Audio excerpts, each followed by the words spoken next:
I waited for them on my 26th birthday. Before anything else, I had prepared the table, baked the cake, and lit the candles. Time marched on from 7 to 8 to 9. Someone rang my phone.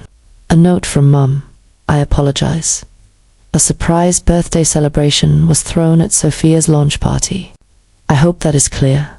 All that drama is unnecessary, isn't it? It was that they kept it in mind. Once again, they picked someone else.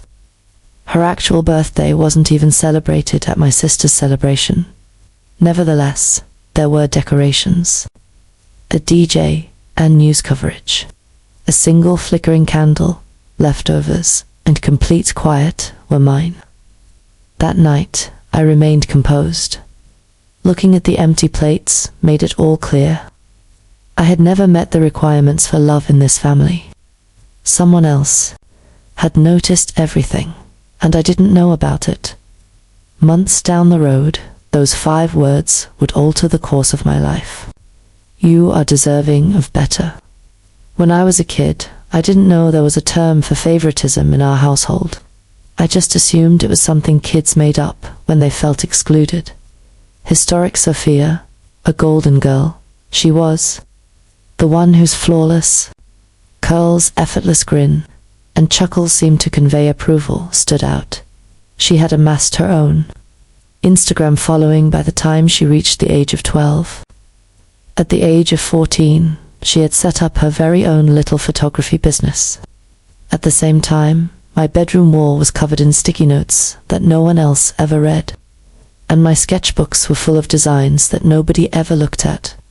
In addition to a professional camera, ballet lessons, and a fashion zone that her dad established in the garage, Sophia also had individual tutors, free YouTube lessons, hand-me-downs, and the family computer broken space bar, and all were my resources. One clear mirror was birthdays. Sophia's celebrations resembled pastel balloon arches, cake toppers with monograms, and guest lists that were longer than those of wedding receptions. Mine, a sheet cake from the supermarket, paper plates of pizza, and, assuming Mum hasn't forgotten to charge her phone, a group shot. I begged for a single novice design tablet 1 year when I turned 16. I stored the URLs. My tiny presentation is here. Even for a pastime, that's a lot, Dad remarked to Chloe. In the same month, Sophia purchased a 900 drone to use in her vlogs on YouTube. She mentioned expanding the brand. I was silent.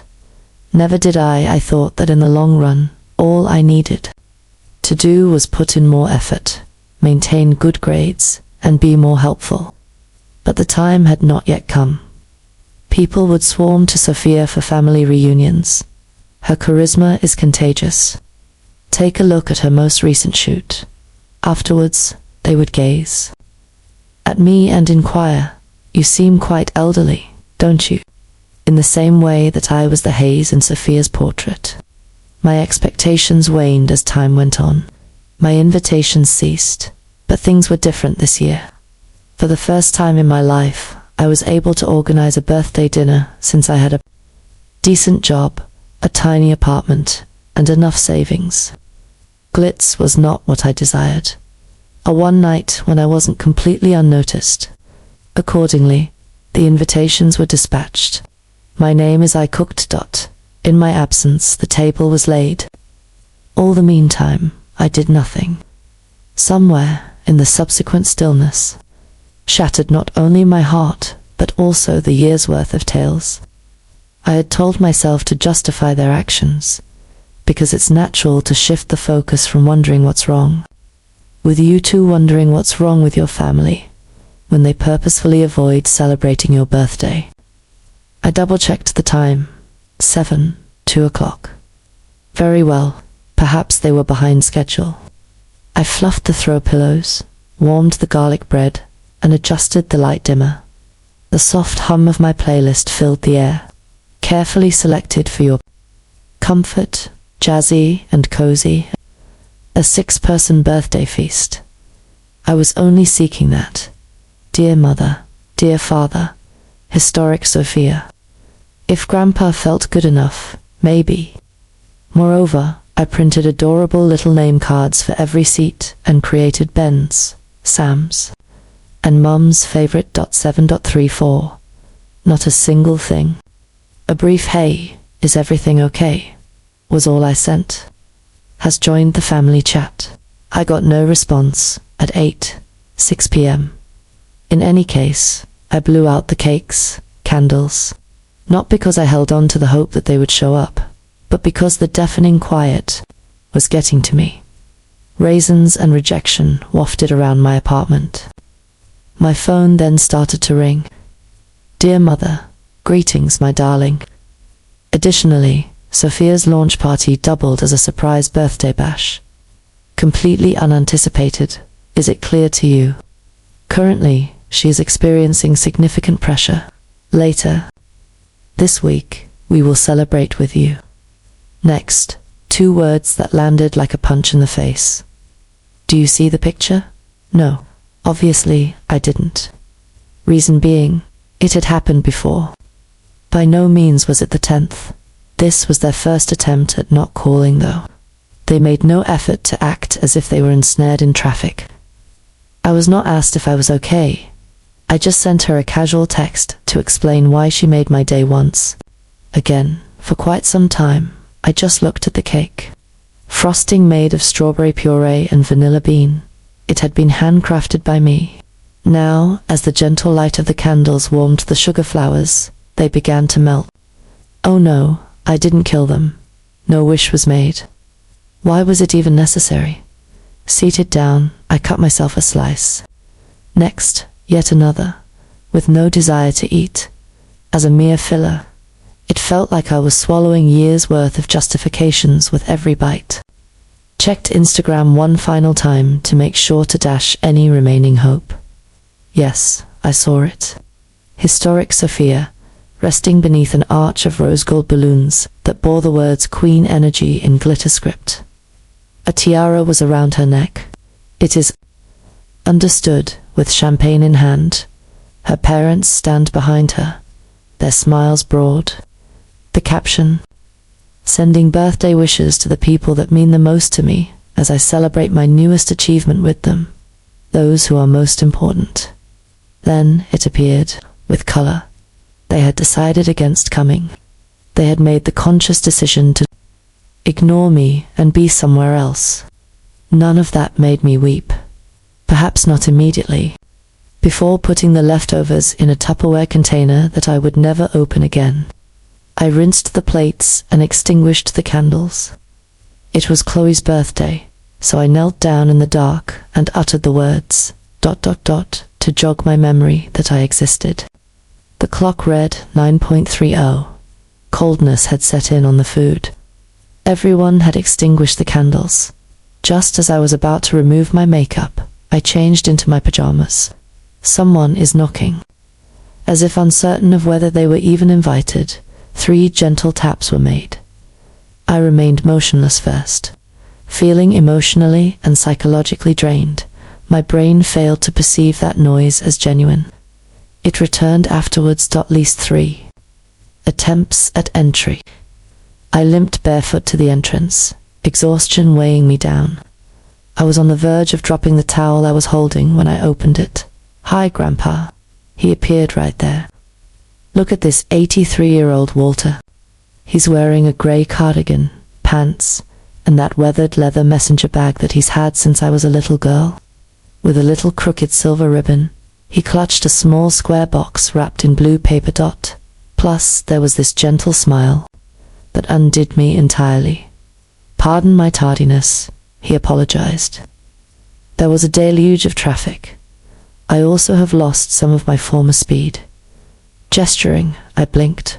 Who are you? Did you show up? In a tender way, he met my gaze. Without a doubt, yes, I thought. It was your birthday. Tears started to flow at that point. Just crying, nothing dramatic. An ethereal brook. Out of the ordinary and irresistible. He entered the room, glanced at the deserted table and food, and remained silent as if he were a curtain drawn over a room. What happened? He didn't inquire. That wasn't necessary. We took our places at the table. Then I sliced a new piece of cake, poured 2 glasses of cider, and cooked the fish. Grandpa licked his lips as if it were a gourmet dinner, lifted his fork to his mouth, and grinned. He stated it was the best birthday supper he had had in a long time. At first, we kept to ourselves, slept slowly, exchanged meals. Being alone with someone who wasn't demanding proof of anything felt strange because I was accustomed to performing even when there was no sound. I finally snapped. Everything was relayed to him. My weeks of preparation for this evening were for naught because Mom texted as if it were insignificant, and Sophia's phony birthday bash had sucked my life force. It was only when I saw their carefree expression in that post that I realized how much of a burden I had been carrying about all evening. His expression was one of quiet attentiveness as he listened undisturbed. I averted my gaze and muttered, "Perhaps they're right," as soon as I finished. "Perhaps I am unworthy of it." He extended his arm across the table and gently rested his palm on top of mine. It had the feel of a worn book, cover warm and scratchy. "No, Chloe, they're simply very outspoken. However, outspokenness does not constitute righteousness." A gentle squeeze from him on my hand. No one should have to work their way into a family that should have loved them unconditionally. Something changed inside of me, but I remained silent. Feeling noticed was the first sensation I had all night. Not merely pity, not merely endured. Seen, some things evolved after that night. They didn't even bother to call or check in with my family. At no point was my birthday brought up again. Absence of texts sent after the due date. I am not guilty. I am not sorry. However, I underwent a transformation. My efforts to win their affection ceased. Working late became something I looked forward to doing, rather than something I felt had to do. I received a long overdue raise, revamped a tourism client's branding, and pitched new marketing. I submitted an application for a remote masterclass in Europe and was approved with a partial scholarship. In my spare time, I designed portfolio items. At the same time, downtown Sophia became the site of her photographic studio. The local daily included a picture of her smiling amid the twinkling lights, with her parents standing by her side as if she were a royal portrait. Sophia Monroe was the caption, developing her brand while supported by her loved ones. Reading it made me laugh, not resentful, simply exhausted. The bricks they took from me were used to construct her throne. The doorbell had finally had enough of me. Still, Grandpa continued to show up, even when everyone else was silent. On alternate Sundays, he would drop by with something he thought I may enjoy, like a package of bagels or an item from the newspaper. Specifically, he wanted to know about my tasks. Grace, his helpful neighbor, was the one he told me about. On occasion, we would simply sit on the balcony and gaze at the city's beautiful lights. I never desired anything more. My worst dread was never spoken. I knew he wouldn't be around for much longer. Later that spring, on a Friday morning, the phone rang. Grace was the one. As she informed me that Grandpa had died quietly in his sleep, her voice wavered. After that, a lot of details slipped my mind. It was as if the room was spinning around me, despite my inertia. The mere idea. No one else ever showed up except him.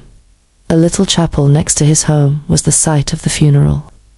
Everyone in the family was there at once, and they were all distraught and worried. It seemed strange that Sophia, who hadn't seen him in months, sobbed the loudest, like a leading lady in a play. Mum clasped her pearls. Separated, I remained mute. Mr. Everett, the family lawyer, came up to me as we were leaving the chapel. I received a sealed envelope from him. "You were requested by your grandfather to attend the formal reading of his will next week, as stated in his memo. It will take place at his residence. My name was written in Grandpa's handwriting on the envelope. Easy, consistent. I took my time before opening it. I cradled it against my chest, as if his comforting embrace could last. However, I knew deep down I sensed an impending event. Plus, I would not blend in this time. A week following the funeral, the Monroe family converged on Grandpa's house. Entering the entrance door in his absence seemed like stepping into a dream. The same creak was made by the wooden floor. In the corner, his beloved light cast a pleasant glow. The air was heavy with the aroma of musty books and tangerine zest. Still, the place's spirit had left. Everyone still showed up. Once again, Mum sported her solemn pearls, as if he were the mastermind behind the whole thing. Dad nodded at everyone, with huge shades and black silk covering her entire body. Sophia entered, looking as if she had just lost a kingdom. I remained silently seated in the room's far corner, observing. The family's lawyer, Mr. Everett, was positioned in front of the hearth. After clearing his throat, he set a heavy folder encased in leather on the table. 2 months before to his death, Walter and I collaborated on the preparation of this document. Upon reading the will, a video message he left behind will be played. In response, everyone rose to their feet. Others leaned in closer. People looked at each other. Mom extended her hand toward Dad's. Everett got going, beginning with Grandpa's estate. He detailed a lakeside home worth $1.2 million, an investment portfolio worth $3.4 million, over $400,000 in antiques and personal belongings, a collection of classic cars, and a trust fund set, aside for future usage, worth more than $5 million in total. Then the time had come. Love, Grandpa Walter Monroe. Gesturing, I blinked. Full ownership of the estate is my bequest. The room remained upright. A bomb went off unnoticed. What in the world? Dad was that there must be some mistake. Almost losing her sunglasses, Sophia got to her feet. She hardly paid him any attention. This is clearly an error. Mom's voice became extremely high. Everett was seen raising a hand. Excuse me, but I need more. On the remote, he depressed a button. His image appeared on the TV screen as it briefly came on.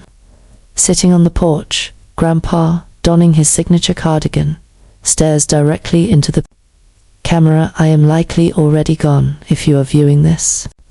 I will go for simplicity because I am not a fan of drama. He hesitated. This is intended for you, Chloe.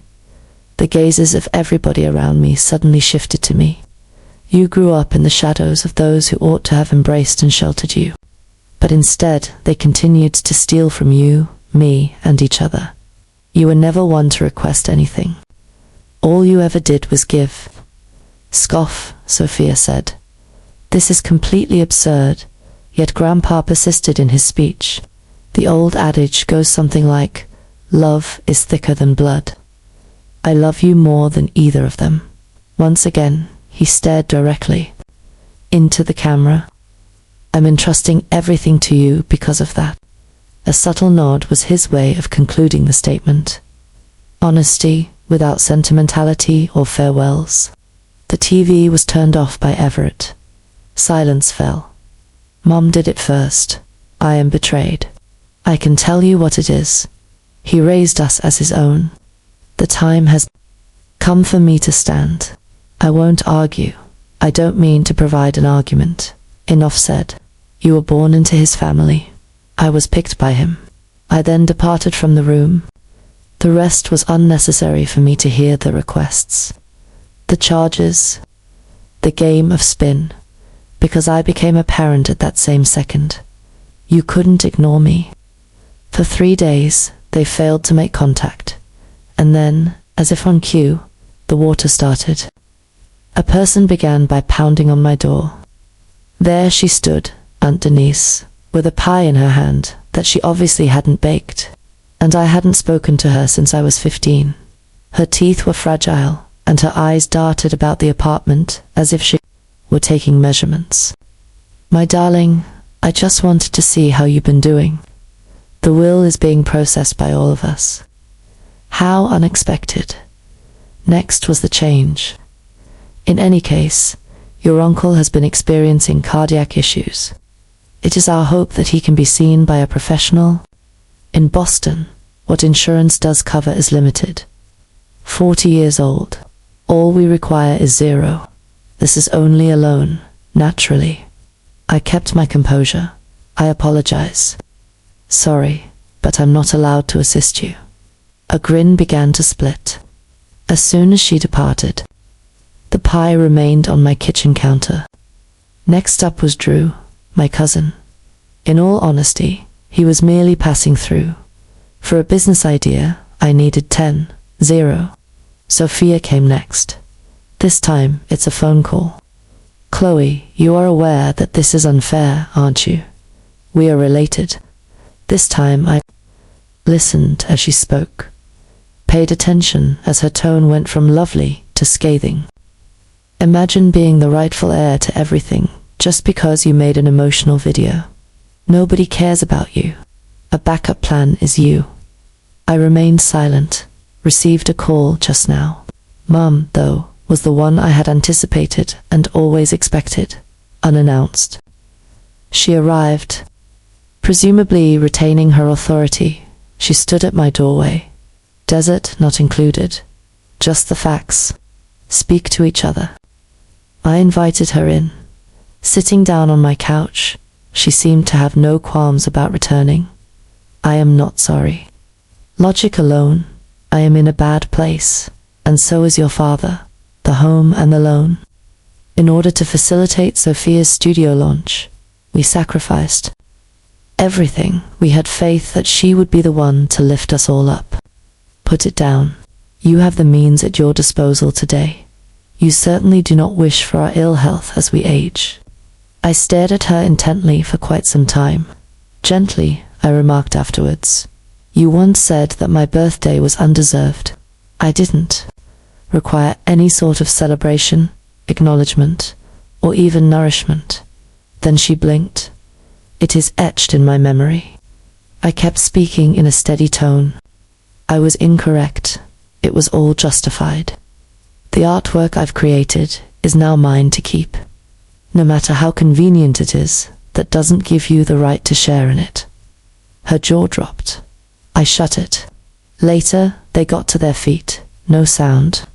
She was almost to the door when I chimed in. "Please tell Dad that I hope he prioritizes love over appearances the next time he takes a chance on someone." Behind her, she kept walking. Plus, I had 0 remorse. Forget it. Now that the storm was past, I could finally relax. I made little less than $1.2 million when I sold Grandpa's house, his peaceful lakeside refuge. It wasn't that I didn't adore it. It was just that I knew he wouldn't want me tied down to something that brought back memories of my grief. He would prefer that I proceed. Following that, I did.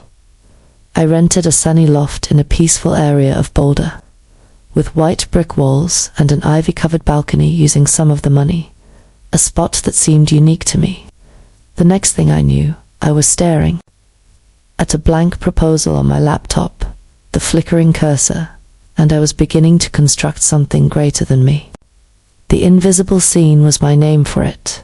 Workshops in design, sketching, photography, and storytelling were offered free of charge as part of a community art project for disadvantaged youngsters, kids like myself whose interests and skills were formerly considered hobbies.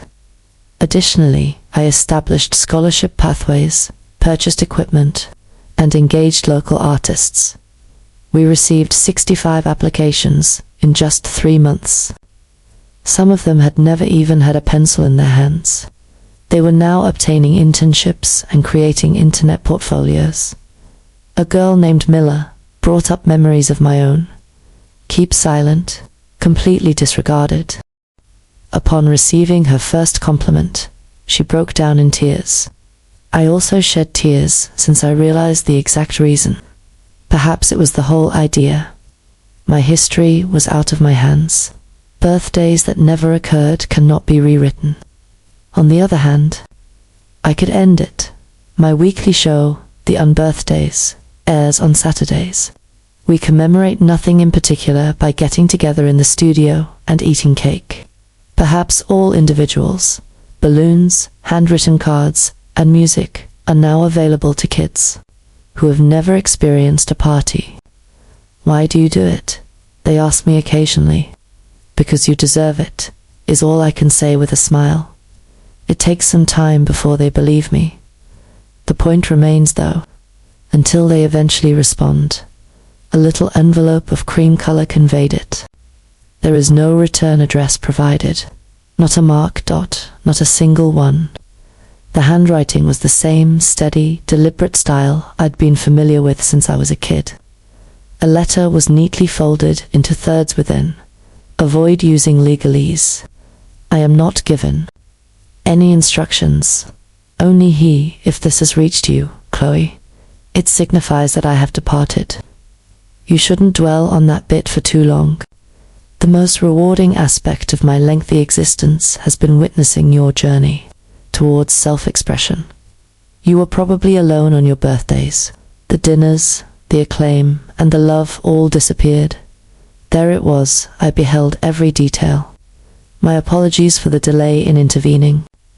I believed that offering discreet encouragement would suffice. There was an error on my part. I gave you everything because of that. I believe in you, not because I want to build things. Why? Because you've always managed to give more than you've received. Because your love is selfless and never seeks recognition. Plus, I hope that day comes when you can confidently tell yourself this when you look in the mirror. Despite my deservingness, I constructed it. You are always loved. Dear Grandpa, long after finishing it, I sat down at the kitchen table. The hardwood floor was bathed in the midday sun. The children at my art center were laughing and doing elaborate chalk drawings on the sidewalk outside. Furthermore, I had never before had a lack of awareness of what I was missing. I wasn't made to feel insignificant in the presence of another. I was all alone. Attention, everyone. If your loved ones made you feel unimportant, whenever they were there for other people but never for you, in the event that they managed to persuade you that you were unworthy of the celebration, the edible treat, and the affection. Myth busted. You are not obligated to demonstrate your value to those who turned a blind eye when it was presented to them. You are free to depart.